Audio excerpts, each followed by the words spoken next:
రేపటి నుంచి జరగబోయే దేవి నవరాత్రి ఉత్సవాల సందర్భంగా ఈరోజు అమ్మవారిని ఈరోజు దర్శించుకోవడం జరిగింది. ఇక్కడున్న ఏర్పాట్లన్నీ కూడా పరిశీలించడానికి ఒకసారి రావడం జరిగింది.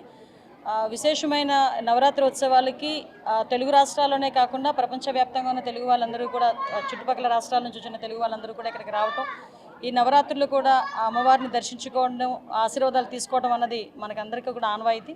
భక్తులకు ఎక్కడా కూడా ఇబ్బంది కలగకుండా క్యూ లైన్లో కానీ, వచ్చిన ఆడవాళ్ళకి కానీ, అదేవిధంగా చంటిబిడ్డ తల్లులకి కానీ, ముసలి వాళ్ళకి కానీ, కొంచెం అనారోగ్యంగా ఉన్న వాళ్ళకి కానీ ఎటువంటి ఇబ్బందులు కలగకుండా ప్రత్యేకమైన దర్శనాలు ఏర్పాటు చేయడం జరిగింది.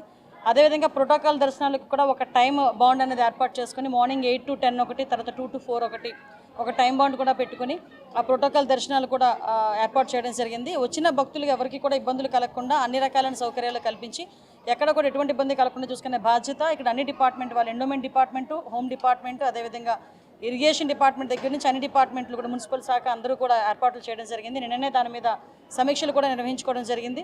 ఓవరాల్గా ఈ నవరాత్రి ఉత్సవాల్లో భాగంగా విజయవాడ నగరాన్ని సుందరీకరణ చేయడమే కాకుండా వచ్చిన ప్రతి ఒక్క భక్తులు కూడా ఆధ్యాత్మికంగా అమ్మవారిని కొలుచుకొని ఇక్కడ నుంచి ఆశీర్వాదాలు తీసుకునే విధంగా ఏర్పాట్లన్నీ చేయడం జరిగింది. ప్రతి ఒక్కరు కూడా దీన్ని వినియోగించుకోవాలి. మీ సూచనలు సలహాలు కూడా ఇవ్వాలని మనస్ఫూర్తిగా కోరుకుంటాం. మేము పర్టికులర్గా ఫ్రెండ్లీ పోలీసింగ్ గురించి మేము ఎప్పుడు మాట్లాడుతూ ఉంటాము. అదే రకంగా ఈరోజు కూడా పోలీసులే, మీరు చాలా సందర్భాల్లో మీరు మొన్న చూసారు, విజయవాడ ఫ్లడ్ వచ్చినప్పుడు కూడా ఆ రోజు ఫైర్ డిపార్ట్మెంట్ వాళ్ళు సర్వీస్ కానీ అన్ని డిపార్ట్మెంట్ వారు సర్వీస్ అలాగే చేశారు. At the same time police department వాళ్ళు కూడా చాలా యాక్టివ్గా వర్క్ చేయడమే కాకుండా మానవతా దృక్పథంతో పనిచేసిన సందర్భాలు కూడా మీరందరూ కూడా చూస్తున్నారు.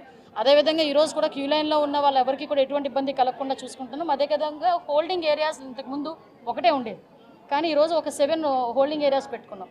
కాబట్టి భక్తులను వదిలే టైంలో కూడా ఎక్కడ ఎటువంటి ఇబ్బంది లేకుండా చూసుకునే బాధ్యత కూడా తీసుకుంటాం. ఎవరు ఏ ఉద్యోగి కూడా భక్తుల పట్ల అమర్యాదగా ప్రవర్తించరు. మరిన్ని వీడియోస్ కోసం ఛానల్ ని సబ్స్క్రైబ్ చేయండి. లేటెస్ట్ అప్డేట్స్ కోసం వాట్సాప్ ఛానల్ ని ఫాలో చేయండి. అండ్ లింక్ డిస్క్రిప్షన్ లో ఉంది.